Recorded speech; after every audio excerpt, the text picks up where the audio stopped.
Sebelum minggu depan UTS, kita akan membahas sedikit mengenai implikasi strategi supply chain management. Jadi saya asumsikan kemarin kan di pertemuan pertama sampai ketiga sudah dijelaskan mengenai apa itu supply chain management, seluk-beluknya, skupnya seperti apa, faktor-faktor yang ada dalam tersebut, lalu unsur-unsur dalam supply chain management apa saja. Lalu di sesi selanjutnya di 4 sampai kemarin 6 kita membahas beberapa strategi yang mungkin bisa diterapkan supaya kita bisa memenuhi kepuasan pelanggan pada kegiatan supply chain management. Oke. Nah, jika strategi tersebut sudah dibentuk ya, lalu misalnya sudah diterapkan dengan baik, nah implikasi atau dalam bahasa Inggrisnya itu implication atau dampaknya ketika kita menerapkan supply chain management yang baik itu seperti apa sih? Nah, akan kita bahas di sini. Oke, jadi secara umum, implikasi secara umum ya, ini saya langsung ambil lagi dari buku. Implikasi secara umum pada kegiatan supply chain yang baik, kita itu dapat menerapkan dapat berdampak banyak hal. Yang pertama itu tentu saja kita bisa melakukan atau mendapatkan pengembangan manajemen logistik yang baik. Jadi supply chain itu hakikatnya dapat melakukan pengembangan lebih lanjut dari sifatnya manajemen logistik ya. Kalian juga sudah tahu perbedaan antara logistik dan supply chain management apa atau rantai pasok, sehingga kita bisa mengurus atau memperbaiki atau mengembangkan dari bagian hulu sampai dengan hilir. Lalu juga secara umum sifatnya itu bertahap, implikasinya dampaknya karena kita tidak bisa merubah sesuatu yang memang sudah menjadi kebiasaan ya, itu susah dirubahnya, jadi harus secara bertahap sehingga integrasinya itu bisa bersifat internal dahulu, perubahannya itu yang pasti diutamakannya kegiatan integrasi logistik untuk kita mendapatkan keunggulan internal sehingga kita tahap selanjutnya internya sudah bagus, kita bisa membentuk sebuah networking yang sifatnya eksternal. Jadi kita bisa membangun sebuah konstruksi jaringan dan menjadi leader atau pemimpin pada suatu perusahaan atau pada suatu bisnis yang kita kelola. Yang ketiga, itu perubahannya itu perubahan sikap mental dari semua stakeholder dalam kegiatan supply chain management tersebut karena kita sudah mulai menerapkan strategi-strategi yang dirasa cukup baik dan optimal pada kegiatan supply chain tersebut. Lalu keempat, itu adalah pemanfaatan teknologi informasi yang baik karena tentu saja tidak bisa kita pungkiri bahwasanya perkembangan teknologi informasi itu sangat berpengaruh, sangat sensitif terhadap semua kegiatan kita, baik itu kegiatan bisnis ataupun kehidupan kita sehari-hari. Sehingga kita bisa mengembangkan baik itu jaringan secara intranet ya, jadi jaringan yang tidak ada eksternal, jadi cuma ada dalam satu lingkup kantornya saja, walaupun pada pemanfaat teknologi berupa internet atau jaringan luas. Lalu yang kelima, kita bisa menciptakan keunggulan kompetitif. Oke, karena kita tadi sudah ada kita mengetahui menganalisis ya namanya value chain, lalu kita juga sudah bisa meningkatkan dan menciptakan keunggulan kompetitif dari hasil kita merenung atau menentukan kelebihan kita apa, lalu tujuan kita seperti apa. Nah, ini implikasi secara umum.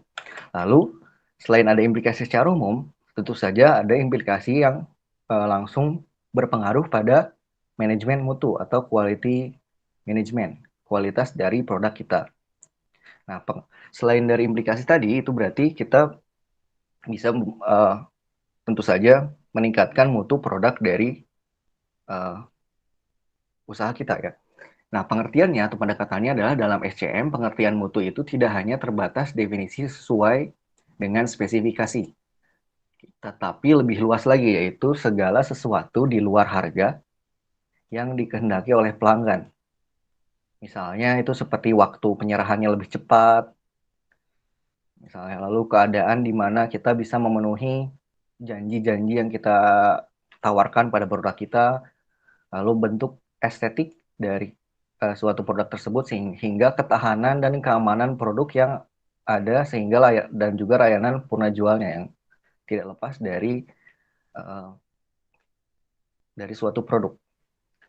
Kemudian keikutsertaan pemasok.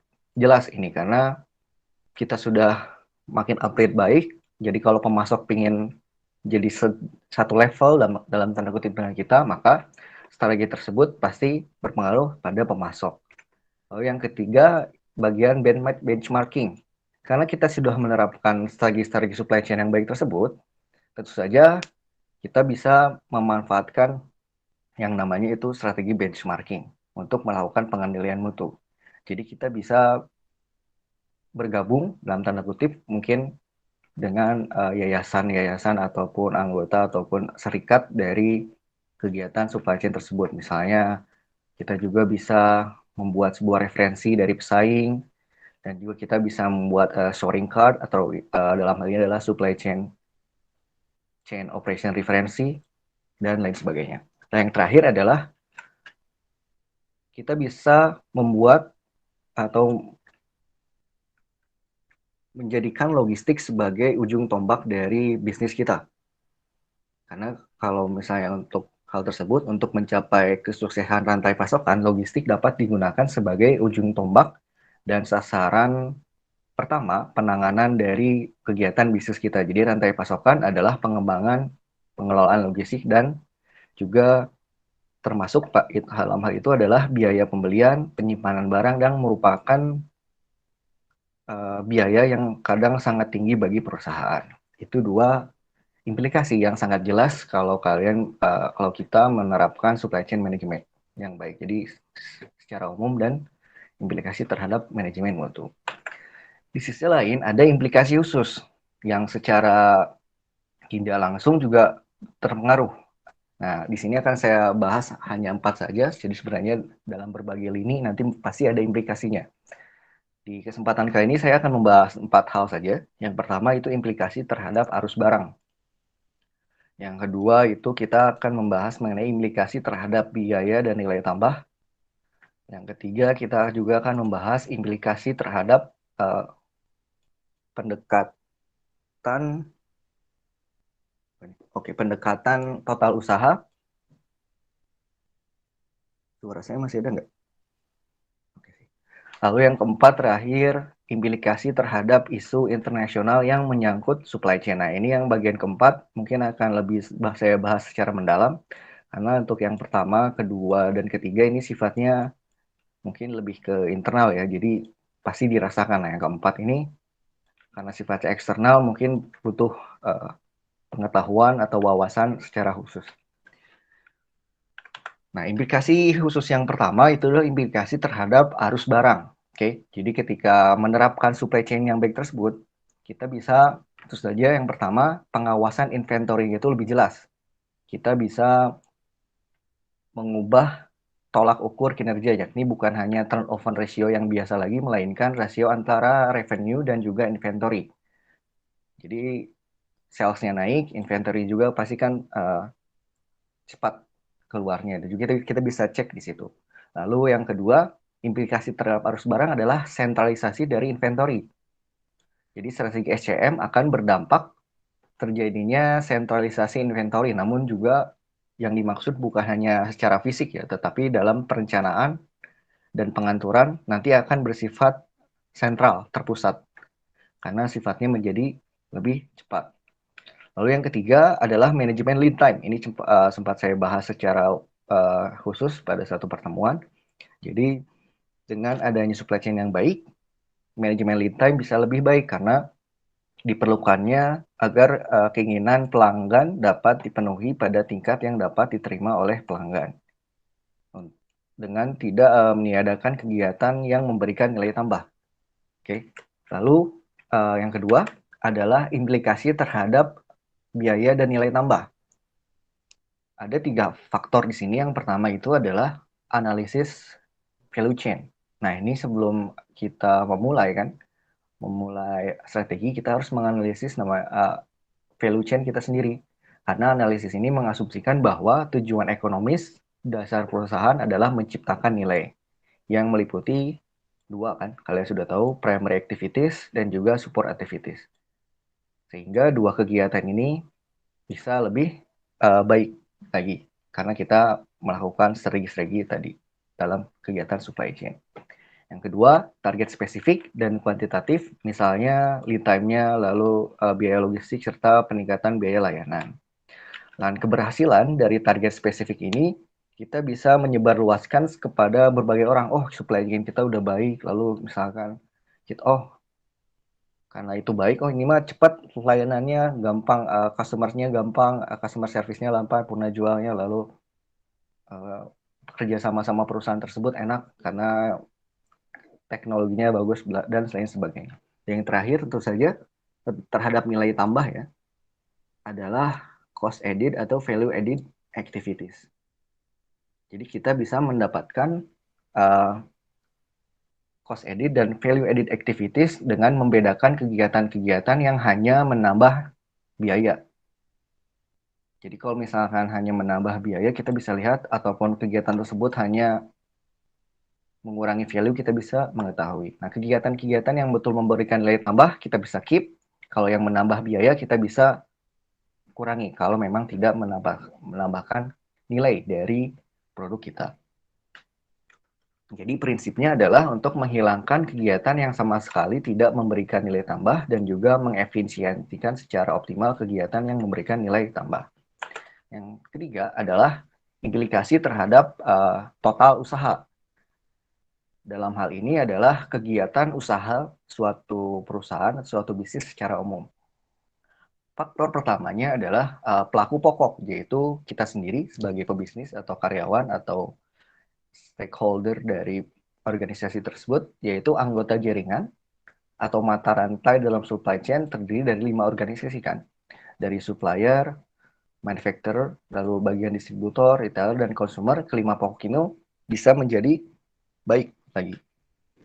Lalu selanjutnya, tentu saja kita mendapatkan nilai dari persaingan, karena kita menerapkan supply chain yang baik. Yang ketiga, kita juga bisa mendapatkan implikasi dari penahapan proses-proses supply chain yang baik tersebut. Jadi proses evaluasi yang memerlukan beberapa tahapan itu diperinci dan dibedakan sesuai dengan rencana tahunan perusahaan misalnya. Keempat, manajemen jaringan yang merupakan sebuah kunci dari manajemen atasokan atau integrasi manajemen jaringan antar semua perusahaan yang terkait. Jadi perusahaan bisa tetap memiliki aset sehingga tidak ada akuisisi dari perusahaan pesaing misalnya. Yang kelima adalah strategi kolektif. Nah, jadi strategi kolektif ini bisa dikembangkan yang bersifat total dan kolektif dan juga bukan strategi perusahaan sendiri yang merupakan hasil suatu strategi bersama yang diyakini dan juga dilaksanakan oleh bersama-sama, termasuk pada berbagai lini ya, baik itu berbagai departemen, divisi, ataupun kerjasama secara umum. Oke, itu 3 implikasi khusus yang semua organisasi pasti tahu, pasti secara khusus mendapatkan implikasi ini. Nah, yang akan mungkin saya bahas adalah ini implikasi yang ketika kita menerapkan supply chain yang baik, ini adalah kita akan mendapatkan beberapa dampak atau tambahan kebaikan dari implikasi terhadap isu internasional yang menyangkut mengenai supply chain management. Kenapa saya ingin membahas ini lebih jauh? Nah, ini saya screenshot 2 berita ya. Yang pertama ini dari kemarin sebenarnya.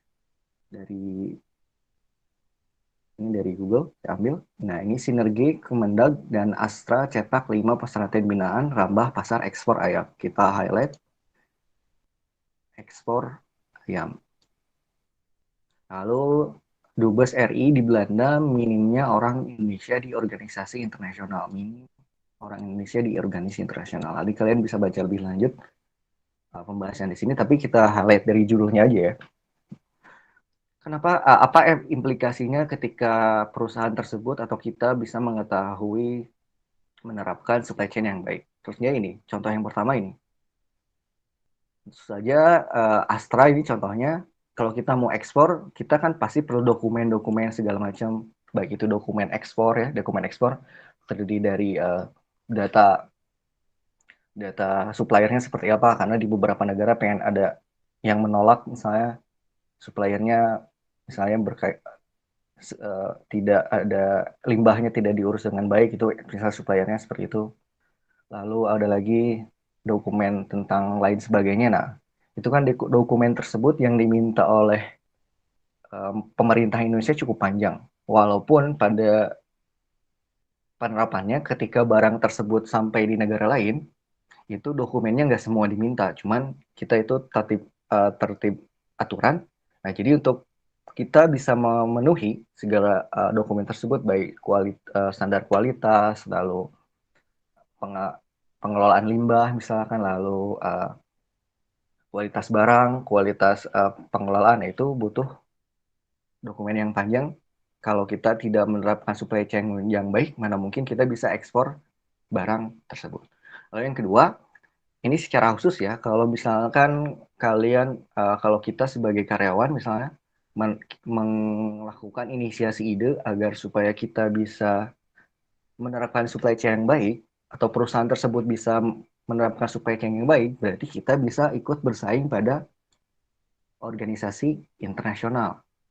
Karena di sini dibilang sendiri dari Dubes RI di Belanda, kita itu minim sekali orang Indonesia yang bisa bersaing di organisasi internasional. Caranya seperti apa? Kalau misalkan secara umum, kalau secara khusus, secara umum pada perusahaan, berarti mereka harus menerapkan beberapa aturan pemerintah mengenai pengelolaan rantai pasok. Nah, kalau dari kita sebagai individu, agar supaya kita bisa bersaing, adalah dengan menambah soft skill kita. Soft skill kita misalkan pengetahuan dan wawasan mengenai kegiatan supply chain management, baik itu produknya apa, tergantung baik itu produknya barang atau jasa, kita bisa tambah. Nah, soft skill ini bisa kita dapatkan dari baik itu pelajaran secara uh, formal ataupun tidak formal. Tapi perlu diingat supaya kita bisa bersaing, kedua hal ini, baik ini dari perusahaan ya dan dari kita membutuhkan namanya sertifikasi. Supaya kita bisa ada bukti dari penerapan supply chain yang baik tersebut. Termasuk pada misalnya ini pada ISO misalkan, International Service, saya lupa singkatannya. Pokoknya sertifikat ISO, kalian tahu lah sertifikat ISO, lalu sertifikasi yang lain-lain, ataupun sertifikasi NSNI ya, contohnya lain. Oke, ini contoh yang pertama. Lalu contoh yang kedua adalah ini, isu implikasi secara ini ya, secara menyangkut isu internasional ya, adalah ini, logistik 4.0. Pada pertemuan awal, rasanya pernah saya sampaikan kalau bahwasannya kita tuh sebenarnya sudah bergerak dari industri 4.0 yang dianggap gagal dalam tanda kutip ke industri 5.0. Jadi agak-agak era sekarang lah, era tahun ini 2010-2000 awal, kita sudah bergerak ke sana secara perlahan. Jadi kalau industri 4.0 ini terkait dengan industri 4.0 ya. Industri 4.0 ini saya sampaikan dulu kan sekitar tahun 89. Cuman itu dianggap usang karena teknologi kita kurang cepat kan, mau pakai robotik segala macam, tapi internet masih lama. Jadi nggak akan efektif. Terus juga manusia makin banyak, makin lapangan pekerja manusia makin banyak, berarti dibayar juga masih kecil. Jadi ngapain investasi gede di robotik misalkan, tapi manusia bahan bisa lebih murah. Ya sudah, manusia saja. Contohnya seperti itu. Di sisi lain adalah makin banyaknya manusia, makin banyak lingkungan, um, ya populasinya makin banyak, makin sempit. Makanya kita berpindah supaya kita bisa supaya bisnisnya berkelanjutan. Jadi kalau kalian sadari bahwa hubungan antara operasi global dan juga pengembangan rantai pasokan itu saling berkaitan erat, ya. Jadi jika dikelola dengan baik supply chain tersebut atau rantai pasokan tersebut, kita memang dapat menambah kesempatan besar dan untuk meningkatkan kinerja perusahaan, tetapi pada waktu yang sama juga menciptakan potensi kesulitan dan jebakan yang tidak kecil. Karena ini sifatnya tadi masih berkembang. Nah, beberapa tipe dari supply chain internasional bagaimana mengolahnya, saya rasa ini juga sudah sempat saya bahas ya. Yang pertama itu adalah sistem distribusi internasional. Jadi dalam tipe ini, pabrik masih berada di dalam negeri, tetapi distribusinya dan sebagian marketing biasa berada di luar negeri. Ini kalau saya sangat yakin sekali, yang pakai sistem distribusi internasional itu contohnya Indofood. Jadi mereka masih produksi dalam negeri, tapi si produknya dalam hal ini contohnya Indomie udah melanglang buana sampai luar, apalagi setahu saya sejak pandemi ini mie goreng makin merajalela, terutama di daerah yang mereka memang sering makan mie. Kemarin saya juga dapat kabar mereka, teman saya di Vietnam itu nyari-nyari Indomie karena sempat viral sampai sekarang. Entahlah itu, tapi Indomie masih produksinya tetap di Indonesia, jadi mereka ekspor mau produknya keluar. Lalu yang kedua adalah supplier internasional. Dalam tipe ini, bahan baku dan komponen penunjang dipasok oleh pemasok luar negeri. Jadi, tapi perakitannya dilakukan di Indonesia. Nah, contoh dalam ini adalah misalnya uh, mobil ya. Biasanya kalau mobil yang di Indonesia itu menggunakan supplier internasional. Bikinnya di mana, tapi karena ada peraturan pemerintah, komponennya saja bahan bakunya harus 80% dari Indonesia katanya. Baru boleh di sini. Tapi beberapa produk lain misalnya apa ya? Elektronik biasanya dari luar. Lalu yang ketiga, offshore manufacturing. Jadi dalam tipe atau sistem ini, bahan baku, komponen, penunjang, atau fabrikasi dilakukan di negara tertentu. Kemudian barang jadinya dikirim ke dalam negeri untuk didistribusikan dan juga dijual. Ini juga contohnya sederhana ya, biasanya dari industri pakaian biasanya juga ada seperti ini. Pakaian misalnya contoh Uniqlo, saya ambil contoh, ataupun perusahaan yang kerjasama dengan Mobil Nike. termasuk, Pak. Ya, mobil juga termasuk. Nah, biasanya kalau mobil kan sudah jelas pasti kayak gitu. Nah, kalau saya ngasih insight sedikit, termasuk pada sepatu yang kalian pakai Nike, Adidas, itu kainnya itu nggak diproduksi di sini. Jadi misalkan kainnya dari mana, solnya dari mana, baru kita assembly di sini. Setahu saya yang semuanya itu bahan-bahannya dari luar.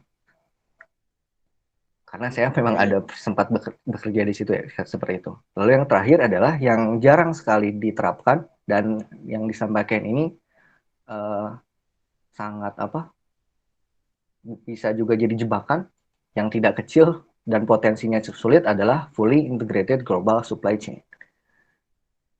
Kalau ini dalam sistem ini bahan baku, komponen penunjang, fabrikasi dan distribusi maupun penjualan semuanya dilakukan di berbagai negara di dunia tanpa melihat batas-batas negara dan pemilihan negara. Nah, pada kegiatan ini perusahaan tersebut biasanya masih coba-coba karena ini pengembangan yang baru ya kalau kalian baca di buku ini. Nah, di pengembangan yang baru itu namanya decentralized organization. Jadi nggak ada pusat, headquarter-nya nggak ada. Semuanya kebagi-bagi. Si CEO-nya di mana, bagian ini misalkan sales-nya di negara mana bisa juga disatukan, tapi sifatnya itu adalah terpisah. Istilahnya adalah decentralized organization. Lawan dari centralized ya, jadi desentralisasi. Oke. Untuk lebih jelasnya kalian bisa lihat di buku ini yang saya rekomendasikan, Digital Transformation of Supply Chain Management. Jadi diedit oleh Turen Paksoy. Ini saya tidak bisa bacanya namanya. Lalu Sandia Samir. Ini rekomendasi ataupun buku lain yang bisa kalian pelajari untuk kalian bisa meningkatkan soft skill kalian. Ada lain. Coba cari tentang logistik 4.0. Nah, berkaitan dengan hal ini, fully integrated global supply chain, ada isu lain yang saat ini ramai dibicarakan ya, terutama dua hal ini tentang decentralized organization dan fully integrated global supply adalah ini 5G. Oke. Jadi the impact of 5G pada kegiatan supply chain management. Kalau di Indonesia sendiri kan pemerintah sudah dari awal dari beberapa tahun lalu udah lihat bahwasanya uh, teknologi internet khususnya jaringan itu kan pasti lebih cepat bergulir. Nah, pemerintah makanya udah mulai diancang-ancang walaupun sulit akan menghilangkan jaringan analog, TV analog ya. Kalau yang belum tahu kenapa harus dihilangin dan dirubah karena TV ke TV digital, itu simpel sih jawabannya. Bayangkan kalau misalnya kalian lagi diem, ini sebenarnya di ruangan tempat saya ataupun kalian ada sebuah sesuatu yang kasat mata, bukan hantu ya, tapi sebuah jaringan radio. Oke, jadi jaringan radio, kalian terima handphone itu kan nggak kelihatan, tiba-tiba dapat SMS saja atau dapat WA, dapat apa, itu jaringan radio. Nah, bayangkan kira itu ada banyak jaringan, dan juga ada jaringan TV analognya. Nah, kalau dihilangkan berarti ibarat jalan ya. Nah, jalan itu jadi bisa lebih lengang kan. Nah, makanya pemerintah menginginkan dihilangkannya TV analog. Kita itu sebenarnya sudah cukup telat sih sekarang. Kalau di negara-negara tetangga, contohnya Malaysia itu udah dari 5 tahun lalu kalau nggak salah. Kalau di Jerman yang biasa uh, nomor satu di bagian manajemen industri, ya itu udah dari 10 tahun yang lalu. Nah, dalam hal ini terkait the impact of 5G atau impact dari 5G, berarti implikasinya bahwasanya kalau kita menerapkan supply chain yang baik, kita bisa bersiap ini. Kayak pemerintah contohnya ya, preparing for a hyper connected world. Jadi pemerintah saya yakin mereka sudah membuat roadmap for infrastructure changes focusing on compliance and security. Jadi bisa membuat roadmap yang jelas karena kita udah faktor-faktornya apa saja tadi kan, kalau di dalam membuat strategi value chain-nya apa, yang baik dari kita, kelemahan dari kita apa saja. Nah, kita bisa membuat roadmap dari si bagian si TI, misalnya bagian IT-nya atau bagian operation, bisa membuat roadmap aturan dari infrastruktur tersebut yang bisa diandalkan ya, compliance itu, dan juga fokus pada keamanan. Yang kedua, implikasinya adalah enterprise communication enabling use case. Jadi pada kedepannya kalau internet kalian makin cepat nih, makin kenceng, kemungkinan besar hubungan kerja itu, komunikasi kerja itu bukan hanya human to human interaction. Jadi without any human intervention, reducing some resource requirement and avenue for errors. Karena kadang human errors kan salah satu hal yang paling kritis ketika menjalankan bisnis. Kita salah ketik, lalu misalnya kita mengantuk, lalu terjadi sesuatu, misalkan kecelakaan ketika kita di pabrik misalkan, atau segala macam, itu salah satunya. Nah, mungkin ke depan kita banyak berinteraksinya dengan mesin, juga misalkan dengan AI segala macam, ataupun nanti misalkan ada yang bekerja sebagai di industri jasa, nanti konsultasi itu pertama mungkin sama industri, misalnya jasa jasa jasa kesehatan, mungkin nanti customer konsultinya sama bot dulu, dia sakit apa diperiksanya sama bot mungkin. Kalau misalnya udah kelat, nanti dokter mungkin lihat laporan, lalu ada yang perlu ditanya lebih lanjut, seperti itu contohnya. Ataupun ada telepon mesin, kan mesin sekarang teleponnya cuma ada pilihan 1 sampai 9, mau pilihannya seperti apa. Lalu kalau misalnya nanti mungkin yang jawabnya mungkin AI atau robot, nah gitu, itu adalah implikasi. Jadi kita bisa bersiap untuk enterprise communication dan enabling use case untuk human to machine communication. Yang ketiga adalah low latency. Jelas ya, kalau internetnya makin cepat, latency itu uh, istilahnya tuh, mudahnya itu waktu yang dibutuhkan ketika kalian request data, kalian ngirim data atau download sesuatu. Nah, itu latensinya berapa lama, waktunya berapa lama. Jadi low latency driven use case. Jadi waktunya, jadi time sensitivity and fast response time are of the essence. Jadi nanti ke depan waktu itu jadi sangat berharga. Ketika kita bisnis, ini kelamaan, customer bisa pindah ke yang lain. Yang keempat adalah ini yang menarik dari energi 5G ini adalah ternyata energy efficiency and service deployment-nya ternyata baik. Karena ternyata teknologi 5G ini consume only 10% of the energy consumed by 4G network equipment and device. Ternyata kalau misalkan handphone kalian contohnya 5G, itu nanti menerima jaringan 5G, itu bisa lebih hemat.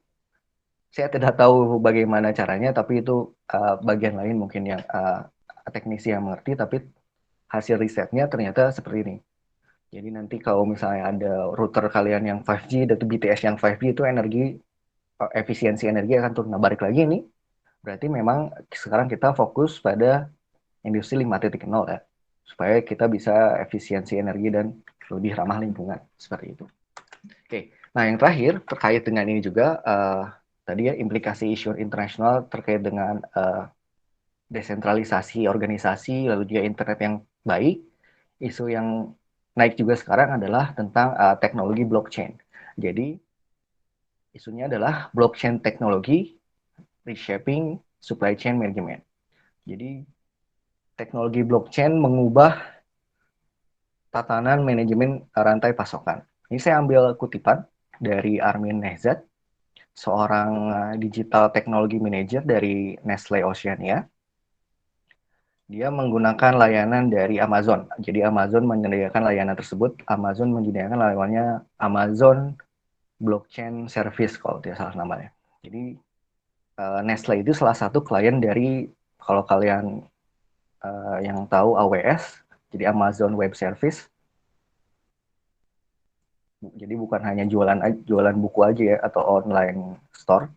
Amazon ini banyak lini bisnisnya.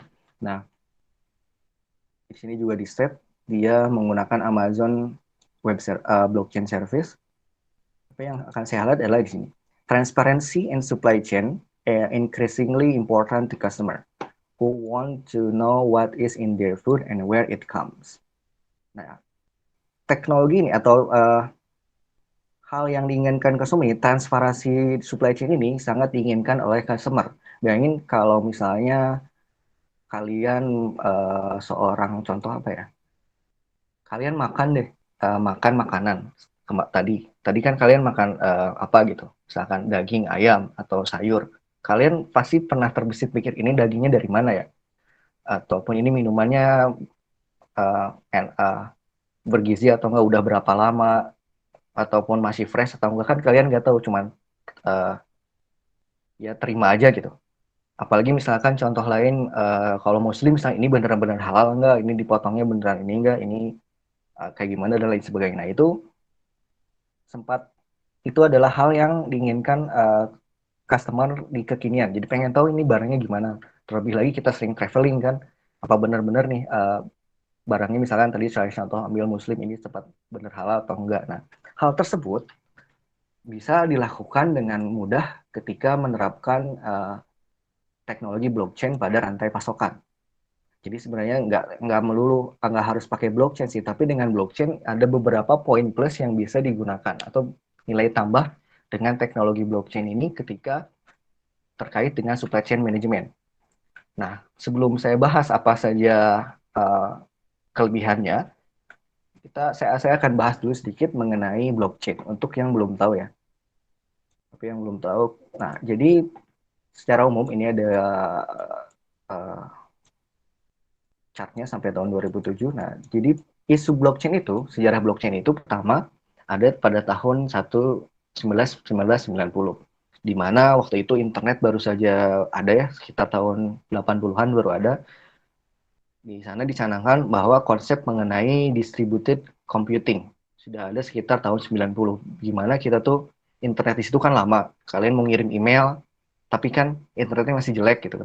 Lebih cepat uh, kirim pos kan, apalagi mungkin pakai merpati mungkin lebih cepat, ataupun ke tetangga gitu kan lebih cepat. Nah, itu udah ada konsep tentang distributed computing, pertamanya dari sini. Tapi ternyata jaringan kita masih jelek, baik itu intranet maupun apalagi internet sudah cepat, tapi jaringan eksternal itu susah, makanya itu terbengkalai. Tapi konsepnya masih ada dan riset tentang itu masih ada. Nah, sejalan dengan hal itu, pada tahun 2019 ada sekelompok orang ataupun entitas ya yang menamakan dirinya, saya di sana tuh tidak disebutkan namanya. Mereka atau dia menyebutnya sebagai Satoshi Nakamoto. Jadi mereka atau dia, atau saya sebut sini entitas ya, entitas tersebut merilis satu paper ataupun satu jurnal mengenai Bitcoin. Jadi dia menjelaskan mengenai konsep tentang Bitcoin dan menjelaskan teknologi, bahwa misalnya Bitcoin itu menggunakan teknologi blockchain yang akan membuat decentralized ledger atau buku besar ya, buku besar pencatatan secara desentralisasi dan secara anonimus, jadi tidak diketahui. Nah, ini pertama kali dicanangkan bahwasanya sebutan blockchain itu pada tahun 2009. Di sana berjalan, dibahas, lalu banyak orang riset, banyak yang gunakan, banyak yang riset, banyak juga yang niru, karena ini sifatnya open source terbuka. Jadi kalau kalian tahu GitHub, di sana bisa kalian unduh, bisa kalian pelajari sendiri bagaimana. Dari sini mulai berkembang banyak project sejenis. Ini project cryptocurrency ya, crypto sejenis. Kalau skala tidak salah jumlahnya sekarang sudah sampai belasan ribu.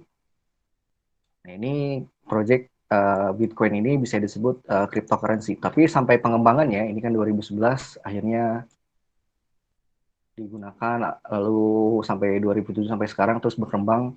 Nah, pada pengembangannya, si blockchain ini asetnya itu terbagi jadi dua. Yang pertama tadi si disebutnya kripto ya, karena ada kegiatan kriptografi atau pengamanan data. Kalau kalian pakai WA, di sana ada enkripsi. Nah, itu salah satu bentuk dari kriptografi.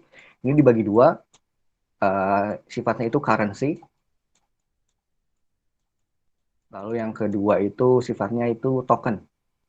Kalau currency itu biasanya koin sebutannya, outputnya disebutnya koin, jadi disebutnya token. Token itu apa? Token itu istilah dalam teknologi informasi di mana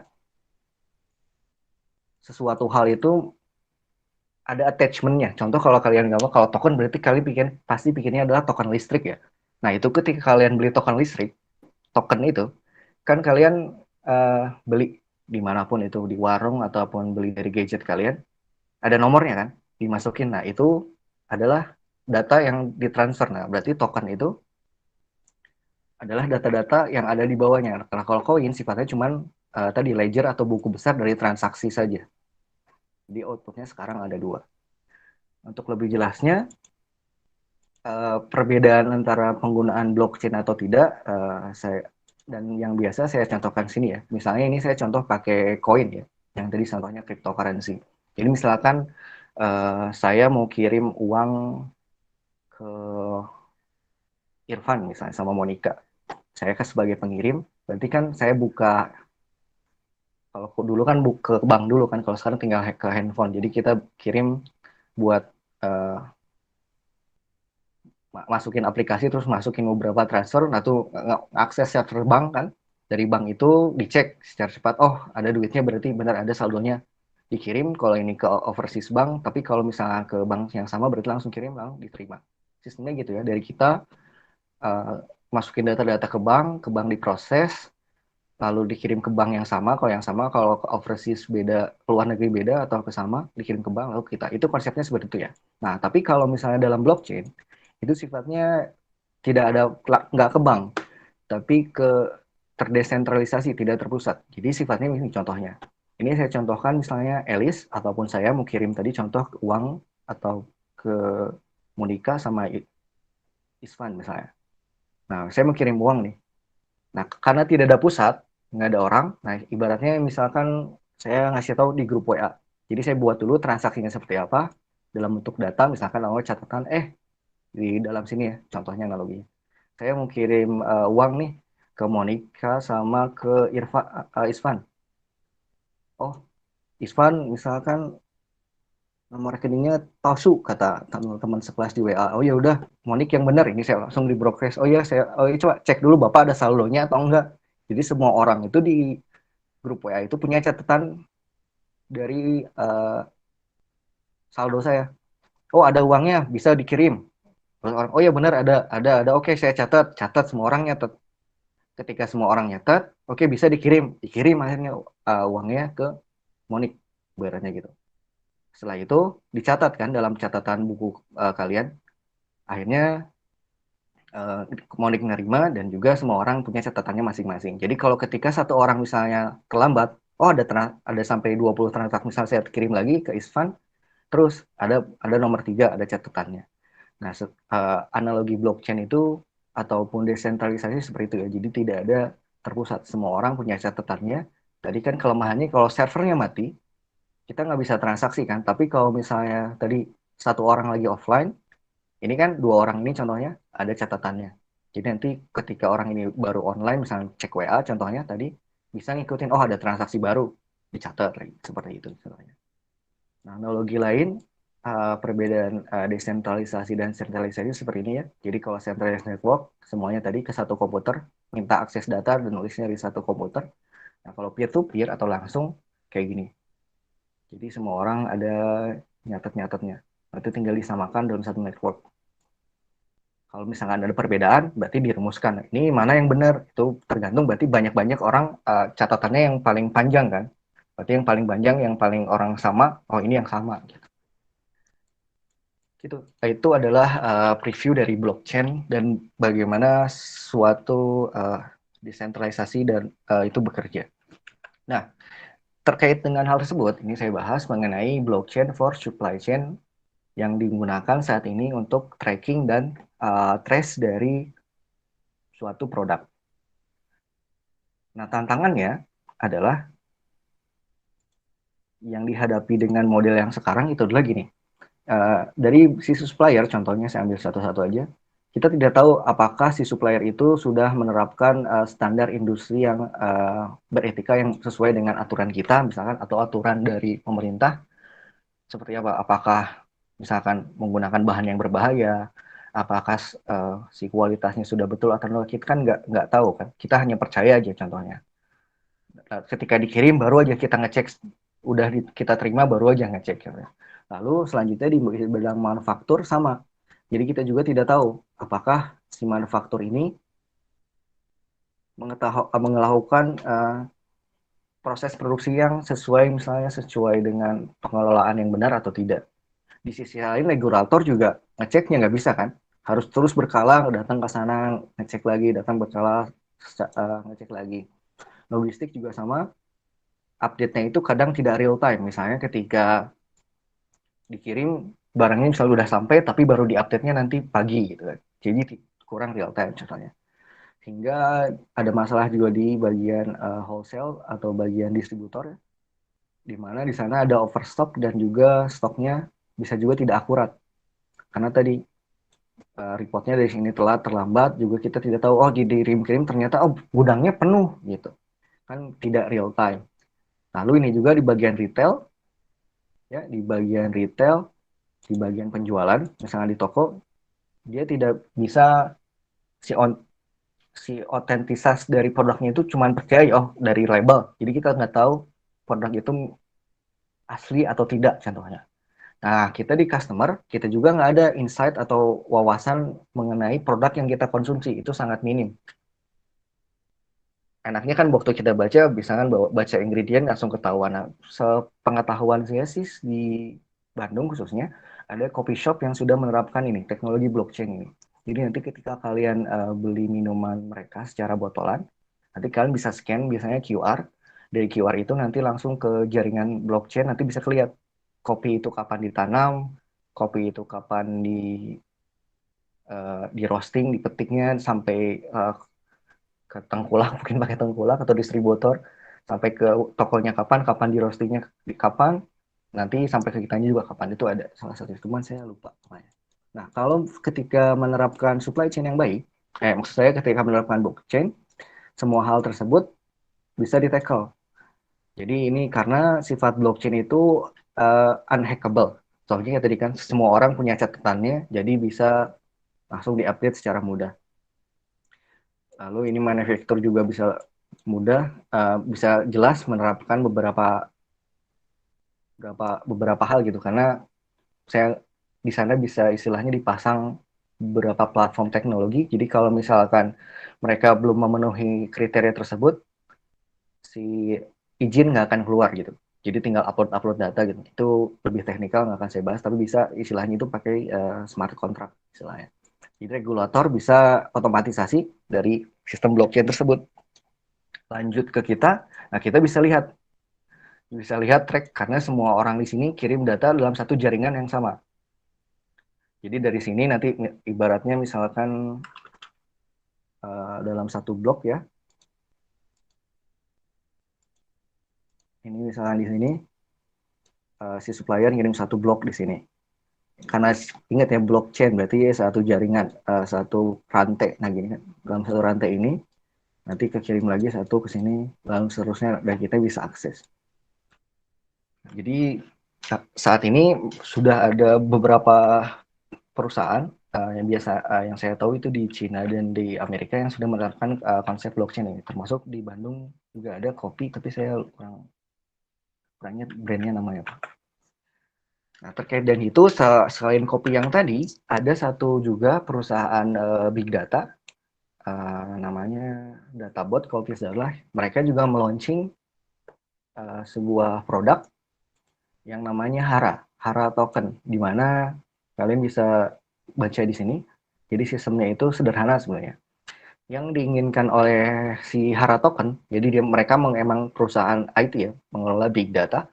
Nah, mereka menyiapkan menjadi penengah. Jadi Hara Token itu menjadi penengah dari 4 faktor ini. Yang pertama data provider. Jadi data provider itu siapa? Para petani dan para pekebun yang ada di daerah Jawa dan Sumatera kalau tidak salah. Jadi mereka bisa upload data dari pertanian mereka. Jadi mereka punya sawah berapa, punya kapasitas produksi berapa, itu diupload ke jaringan yang disebut mereka sebut Hara Network. Disebut ketika mereka upload data tersebut, mereka dapat hal yang lain. Jadi berupa dapat namanya Hara Token. Nah, Hara Token ini bisa mereka tukarkan ke suatu tempat, suatu ataupun langsung ke Hara berupa pupuk ataupun apa ya, ataupun hal yang lain untuk menunjang kegiatan pertanian mereka. Nah, kenapa data tersebut penting? Nah, data tersebut bisa digunakan oleh ini data buyer, baik itu bank, perusahaan asuransi atau perusahaan lain yang membutuhkan data tersebut. Misalnya, kalian sendiri bahkan bisa membeli data tersebut. Misal kalian punya perusahaan makanan, lalu beras dari supplier kalian habis. Nah, terus kalian mau produksi beras nih, ataupun kalian butuh bahan baku misalnya kentang segala macam, nyarinya di mana? Kalian tinggal akses jaringan tersebut dan lihat mana yang punya data tersebut, lalu kontak si petaninya tersebut. Oke, jadi petani langsung dari petani bisa meminimalisir yang tadi tengkulak diminimalisir, supplier diminimalisir, jadi lebih cepat. Ini contoh dari perusahaan Hara yang sudah menggunakan teknologi blockchain di salah satu produk yang mereka miliki. Oke, nah selain dua perusahaan tadi, yang perusahaan kopi tadi dan juga Hara, penerapan blockchain dalam supply chain management itu sudah cukup banyak. Ini saya tampilkan banyak sekali dari di Internet of Blockchain Foundation. Jadi sudah ada yayasannya ataupun organisasi yang memang mengelola dan data jadi konsultan dari kegiatan blockchain untuk supply chain management khususnya. Ini saya ambil yang dibuat oleh Matteo Gambetta Zogo, kalau nggak salah orang Brazil kalau tidak salah. Nah, ini beberapa contohnya, kita ambil satu aja contoh. Kita ambil satu contoh atau beberapa contoh. Nah, ini misalkan ini Google. Nah, Google juga contohnya Google yang dengan induk perusahaannya Alphabet, mereka membuat sebuah jaringan blockchain yang terintegrasi untuk cloud-based service, di mana bisnis bisa menyimpan data dan juga bisa menyimpan data mereka di luar dari Google. Jadi Google nggak punya akses ke data tersebut. Kalau kita kan menyimpan pakai Google Business kan Google bisa akses. Nah, ini nggak bisa. Contoh lain mungkin yang kalian tahu misalnya, nah ini IBM. IBM menggunakan teknologi blockchain untuk Hyperledger Fabric blockchain in China to monitoring carbon offset trading. Jadi mereka menggunakan itu untuk uh, rantai pasok dari kegiatan jual beli karbon yang mereka lakukan, karena mereka kan IBM itu perusahaan teknologi hardware ya. Jadi memang membutuhkan beberapa bahan-bahan tambang seperti karbon, silver dan lain-lain. Lalu mungkin, nah ini langsung ke supply chain, bagian supply chain, Walmart. Kalian tahu Walmart, perusahaan waralaba Amerika, dan IBM, mereka bekerja sama untuk membuat project yang akan memonitor tadi keamanan makanan. Dan yang tadi ya, saya sampaikan di awal, kalau di Walmart kalian beli di beberapa produk bisa scan kayak tadi. Ini asalnya dari daerah mana, kapan dipetiknya, fotonya seperti apa, bahkan kalian bisa akses ke videonya. Kalau misalkan kegiatan tersebut disimpan dalam satu server, coba bayangin server itu pasti akan overload banyak kan, bakal akan banyak menyimpan data. Kalau tadi secara desentralisasi, nah itu bisa lebih menghemat biaya. Lalu ini misalkan ada lagi terakhir, ini untuk identifikasi Uport, suatu perusahaan di Swiss, mereka membuat identifikasi menggunakan blockchain. Jadi sifatnya private biasanya ini. Jadi nanti kalian tidak secara historis, misalkan dalam satu ID kalian cek, misalnya nih kalian langsung kelihatan di situ listnya. Pernah dipakai kemana aja, lalu pernah digunakan apa saja nicknya, lalu misal SIM ataupun yang lain-lain ada dalam satu program ini. Ya, jadi ini adalah isu internasional yang salah satunya penting. Ada tiga ya. Hal lain juga yang akan saya singgung di sini ini mengenai AI di supply chain management. Ini sebenarnya menarik untuk dibahas, cuman nggak akan sempat kita bahas untuk semester ini karena butuh 2 atau 3 pertemuan bagaimana kita menggunakan AI untuk kegiatan supply chain management, baik itu barang, produk dan jasa, dan juga beberapa software pendukung untuk kegiatan tersebut. Jadi AI dan blockchain ini sebenarnya udah lama. AI juga sama dari tahun 80 90-an, cuman internet kita kan masih lemot. Sekarang makin kenceng, terus ditambah ada teknologi blockchain, ya udah berarti emang nggak butuh server nanti si AI ini, robot artificial intelligence ini nggak udah. Jadi memang mereka dikembangkan nanti di jaringan blockchain. Nah, di sini ada nanti ada pembahasan kalau misalkan kalian cari advancing supply chain using AI, ada beberapa course dan juga bukunya juga ada. Dan terakhir ini adalah blockchain in supply chain management yang ada, yang sudah berhasil pada tahun 2019 ya. Ini kegiatan logistik, perusahaannya ada produknya ini. Lalu untuk supply chain operator atau pengolahannya, softwarenya sudah ada, bisa kalian coba atau enggak, ya silahkan. Ini untuk kegiatan di factory atau di pabrik, ini ada contohnya, menggunakannya ini juga ada. Untuk provenance dan juga compliance dan fraud prevention ini juga sudah ada yang mengembangkannya. Oke. Jadi sekian untuk pertemuan kali ini. Ini sumber-sumber yang saya gunakan untuk presentasi kali ini.